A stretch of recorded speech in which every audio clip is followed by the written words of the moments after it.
বীজ থেকে কেমন করে চারা হয় এই জন্য আমি কি করেছি জানো, এই দেখো এই যে ধনিয়া আছে না, দেখো একটু দূরে থেকে দেখো, সবাই দেখতে পাবো। ধনিয়া আমি কালকে সারা রাত ভিজিয়ে রাখছিলাম, রেখেছিলাম।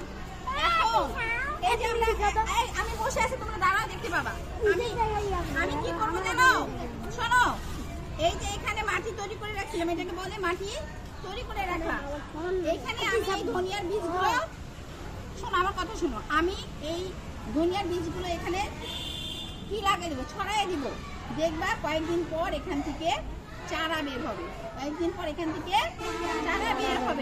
এই যে বীজ থেকে চারা হওয়াটাকে কি বলে জানো, বীজের কি অঙ্কুরোদ্গম, মানে অঙ্কুরোদ্গম শব্দটা কঠিন তোমাদের জন্য, কিন্তু বীজ থেকে কেমন করে চারা হয় সেটা আমরা শেখার জন্য এই দেখো বিসমিল্লাহির রহমানির রহিম, দেখছো ম্যাডাম ছিটাই দিলাম না, আরো ছিটাই দিব। দেখবো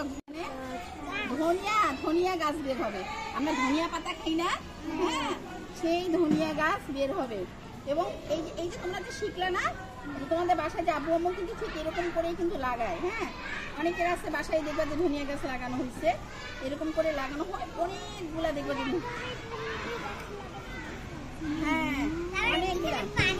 তোমরা কিন্তু দেখবা প্রতিদিন একটু একটু করে উঠিতে দেখবা যে এর অবস্থা কত দূর কি হইলো। হ্যাঁ, এই গাছগুলো কত দূর বের হলো, তোমরা আমাকে দূর থেকে দেখবা, ভিতরে থাকবে তোমরা দেখবা, ঠিক আছে? এটা হ্যাঁ, এটা দিয়ে আমরা কিন্তু দারুণ একটা জিনিস শিখলাম, দারুণ একদম অনেক সুন্দর একটা জিনিস শিখলাম।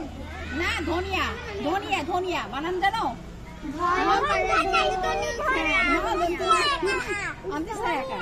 আচ্ছা গুড, তাহলে আমরা অনেক কিছু শিখলাম না।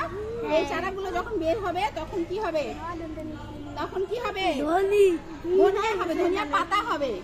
এই ধনিয়া পাতা থেকে আবার বড় হয়ে কি হবে, ধনিয়া হয়, তাই না?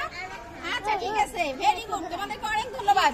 আমরা কি বীজ কিভাবে লাগাতে হয়, তাই না? এরপরে এখান থেকে চারা বের হবে, ঠিক আছে? ভেরি গুড, ঠিক আছে, তোমাদের অনেক